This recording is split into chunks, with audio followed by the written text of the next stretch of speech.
అహ్మదాబాద్లోని airport సమీపంలో జరిగినటువంటి air India విమాన ప్రమాదం విషాదాన్ని నింపిందని చెప్పాలి.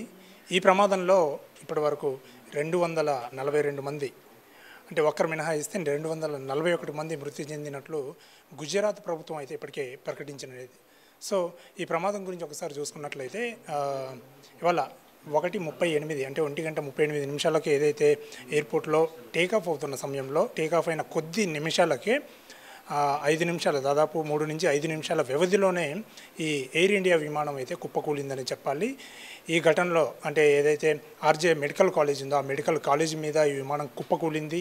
ఈ ఘటనలో ఆ ప్రమాద సమయంలో విమానంలో 242 మంది ఉన్నారు. 10 మంది సిబ్బంది, 2 పైలట్లు, అలాగే 53 మంది బ్రిటన్ దేశానికి చెందిన వాళ్ళు ఉన్నారు, అలాగే పోర్చుగీస్కు చెందినటువంటి వాళ్ళు ఉన్నారు, అలాగే కెనడియన్ ఒక పర్సన్ ఉన్నారు, అలాగే భారతీయులు 169 మంది భారతీయులు ఇండియన్స్ కూడా అందులో ప్రయాణిస్తున్నారు. ఈ సమయంలో ప్రమాద సమయంలో 242 మంది కూడా ఈ విమానంలో ప్రయాణిస్తున్నారు. అయితే ఈ సమయంలో ఒక్కసారిగా కుప్పకూలడంతో అది ఆర్జే మెడికల్ కాలేజ్ మీద పడటము, మెడికల్ కాలేజీలో ఉన్నటువంటి 22 మందికి పైగా మెడికల్ కూడా మృతి చెందడము, ఇటు విమానంలో ఉన్నటువంటి వాళ్ళు కూడా అందరూ కూడా మృతి చెందినట్టు అక్కడ ఏదైతే అహ్మదాబాద్ సిపి ప్రకటించడం కూడా జరిగింది. దీనిపైన గుజరాత్ ప్రభుత్వం కూడా అందరూ కూడా మృతి చెందినట్లు కూడా ప్రకటించింది. సో దీనిపైన ప్రధాని మోడీ, అమిత్ షా, అలాగే రాజకీయ నేతలు రాహుల్ గాంధీ, అలాగే తెలంగాణ సీఎం రేవంత్ రెడ్డి, చంద్రబాబు అందరూ కూడా సంతాపం ప్రకటించారు, తీవ్ర దిగ్భ్రాంతి కూడా వ్యక్తం చేశారు.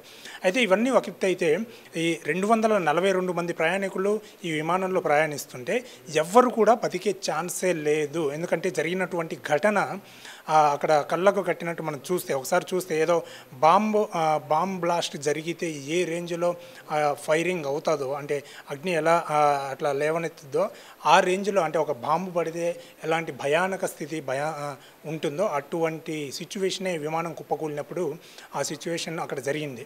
సో ఆ ప్రమాదంలో డెడ్ బాడీస్ కూడా అంటే పూర్తిగా కాలి బూడిదైపోయినటువంటి పరిస్థితి, అంటే ఎవ్వరు కూడా బ్రతకడానికి ఛాన్సే లేదు, 0% ఛాన్స్ అని చెప్పేసి కూడా ఇప్పటికీ అధికారులు కూడా అందరూ కూడా చనిపోయినట్టు ప్రకటించారు. అయితే ఈ నేపథ్యంలోనే ఒక వ్యక్తి మాత్రం ఆ 242 మందిలో ఉన్నటువంటి ఒక వ్యక్తి మాత్రం మృత్యుంజయుడిగా నిలిచాడు.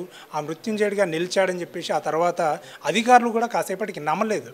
ఏదైతే విమాన ప్రమాదం జరిగిందో, విమానం కుప్పకూలిందో టేకాఫ్ అయిన కాసేపటికే ఆ తర్వాత విమానం ఒక్కసారిగా బ్లాస్ట్ అవ్వడం, దాంట్లో ఫ్యూయల్ దాదాపు 500కు పైగా లీటర్ల ఫ్యూయల్ ఉండడము, అది కూడా ప్రమాద తీవ్రతకి మెయిన్ రీజన్ అని కూడా చెప్పేసి ఇటు అధికారులు చెబుతున్నారు. ముఖ్యంగా ఒక ఇంజన్ ఫెయిల్ అయింది, ఒక ఇంజన్ ఫెయిల్ అయితే ఇంకో ఇంజన్ ద్వారా కూడా టేకాఫ్ సమయంలో మళ్ళీ ల్యాండ్ చేయొచ్చని అధికారులు చెప్తున్నప్పటికీ కూడా 2 ఇంజన్లు కూడా ఫెయిల్ అయ్యాయని చెప్పేసి కొంతమంది చెప్తున్నటువంటి పరిస్థితి.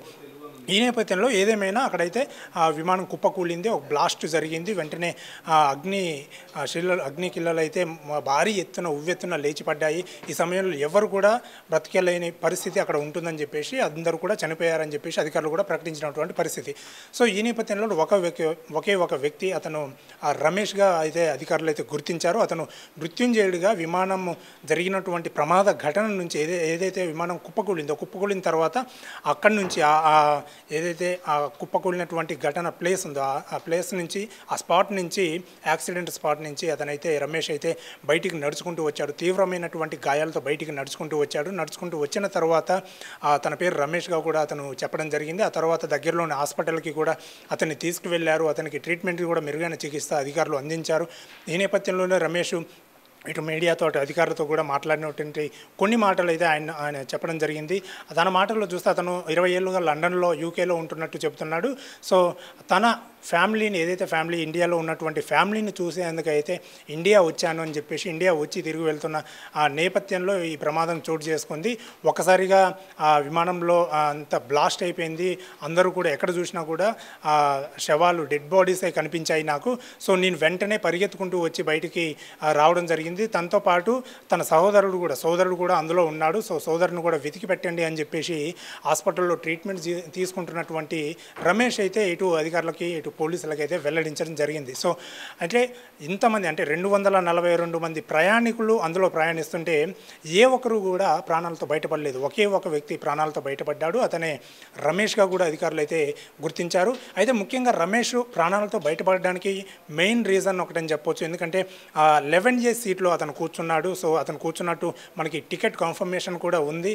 సో 11A సీట్లో రమేష్ అయితే కూర్చున్నాడు. అతని పక్కనే ఎమర్జెన్సీ ఎగ్జిట్ ఉంది. సో ఏదైతే ప్రమాదం జరిగిందో విమానం ప్రమాదం జరిగిన ఆ టైంలోనే రమేష్ వెంటనే ఎమర్జెన్సీ ఎగ్జిట్ నుంచి బయటికి దూకి ప్రాణాలు కాపాడుకున్నట్టుగా కూడా అతనైతే చెప్తున్నటువంటి పరిస్థితి. సో ఏదేమైనా ఈ ప్రమాద ఘటనలో అంటే ఇప్పటి వరకు మన దేశ చరిత్రలోనే ఇంతవరకు 240కి పైగా ఇంతమంది చనిపోవడం అనేది ఇదే ప్రప్రథమనం అనేది చెప్పాలి. మొట్టమొదటిసారిగా ఇది జరిగిందని చెప్పాలి. సో ఇటువంటి పెద్ద ప్రమాదంలో అంటే అంతమంది చనిపోయినా కూడా ఒకే ఒక వ్యక్తి ప్రాణాలతో బయటపడడం అనేది నిజంగా అతనికి అంటే ఆ దేవుని ఆశీర్వాదం కూడా ఉందని చెప్పేసి ప్రతి ఒక్కరు కూడా భావిస్తున్నారు.